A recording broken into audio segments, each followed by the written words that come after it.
अस्सलाम वालेकुम। आज हम आपको लेकर जा रहे हैं कराची के एक मशहूर बिरयानी के सफर पर। कराची जो कि पाकिस्तान का शहर है, अपनी शान शौकत से मशहूर है और उसका बिरयानी उनके खास और लजीज जायके का हिस्सा है। आज हम आपको सिखाएंगे कराची स्टाइल बिरयानी तैयार करने का तरीका, जो हर किसी को अपने लजीज खुशबू और मजेदार जायके से अपनी तरफ खींचती है। तो चैनल को सब्सक्राइब कर लें और चलें शुरू करते हैं इस मजेदार सफर को।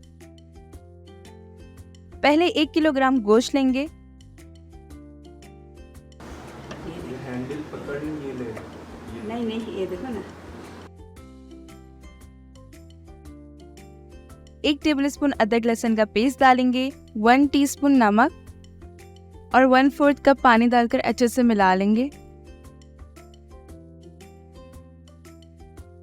इसे कवर करके 50 मिनट तक, जब तक गोश्त गल न जाए, तकरीबन इसको 95% कुक होने तक का पकाना है, क्योंकि जब हम गोश्त के अगले स्टेप में पकाएंगे तो ये ओवर कुक हो सकता है। ये देखें गोश्त कितने अच्छे से गल गया है और अच्छी खुशबू भी आना शुरू हो गई है।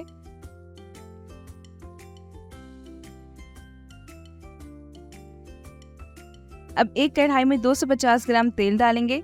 जब तेल गर्म हो जाए, इसमें शामिल करेंगे 1 टीस्पून जीरा, 10 से 12 काली मिर्च, 5 से 6 लहसुन के क्लोव्स, 2 इंच दालचीनी, 1 बड़ी इलायची, 1 बादियान का फूल, 4 से 5 हरी इलायची और 2 कड़ी पत्ता डालकर इन सबको खुशबू आने तक भून लेंगे। इससे मसालों में मौजूद मॉइस्चर निकल जाएगा और उनका टेक्सचर और फ्लेवर काफी हद तक एनहांस हो जाएगा।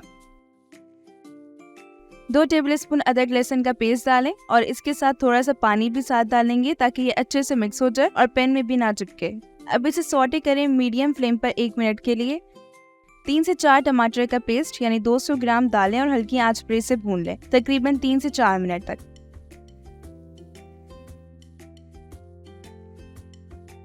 अब इसमें गोश्त डालें जो हमने तैयार किया था, तकरीबन 1 मिनट के लिए सॉटे करें।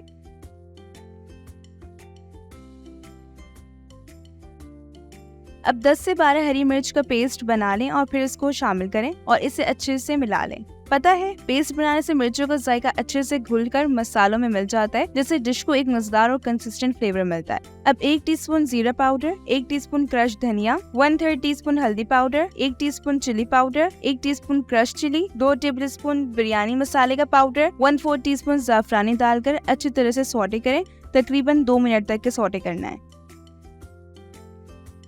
अब आधा कप दही डालकर फिर से भूनेंगे।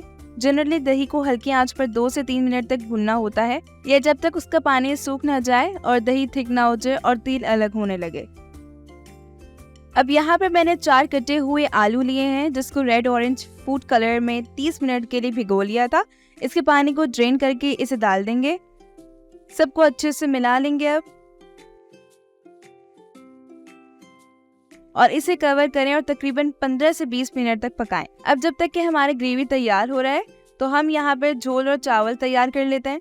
झोल के लिए 1/2 कप दही, 6 से 7 हरी मिर्च, 1/2 कप धनिया पत्ती, 3 से 4 स्मॉल साइज टमाटर स्लाइस किए हुए, 1 टीस्पून चाट मसाला, 1/2 टीस्पून गरम मसाला, थोड़ा सा आलू बुखारा डालकर अच्छे से मिक्स करेंगे। आलू बुखारा आप चाहे तो नहीं डालें, बट मैं यही रिकमेंड करूंगी कि इसे जरूर शामिल करें, इससे टेस्ट बहुत अच्छा हो जाता है। अब इसे साइड कर दें और अब हम बनाते हैं चावल।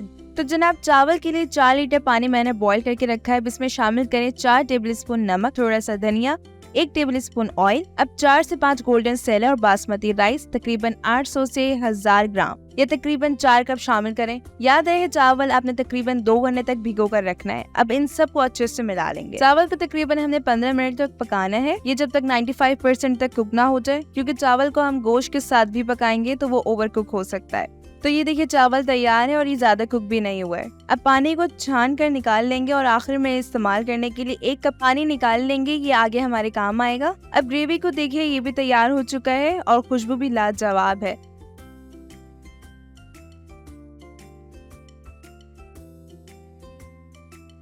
अब इसमें 1/2 कप ऑफ ऑयल निकाल लेंगे, ये भी हमारे काम आएगा आगे।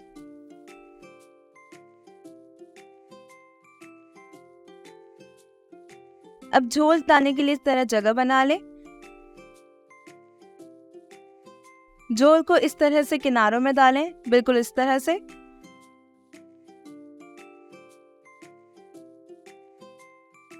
इसमें चावल शामिल करें।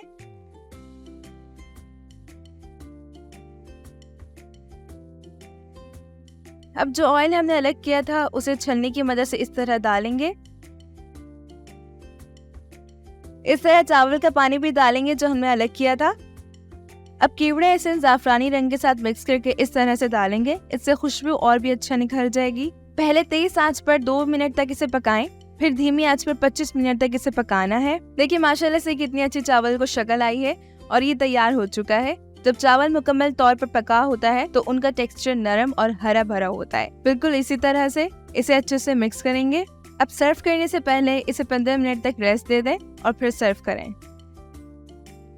तो दोस्तों देखिए कराची की शान और शौकत का एक झलक। माशाल्लाह से देखिए कितनी शानदार बिरयानी तैयार हो गई है। उम्मीद है आपको ये रेसिपी पसंद आई होगी और आप इसको घर पर जरूर ट्राई करेंगे। अगर आपको हमारी रेसिपी पसंद आई है तो प्लीज हमें जरूर बताएं और हमारे साथ अपना फीडबैक जरूर शेयर करें। इस वीडियो को लाइक करें, दोस्तों के साथ शेयर करें। तो मिलते हैं अगली वीडियो में, तब तक के लिए अल्लाह हाफिज।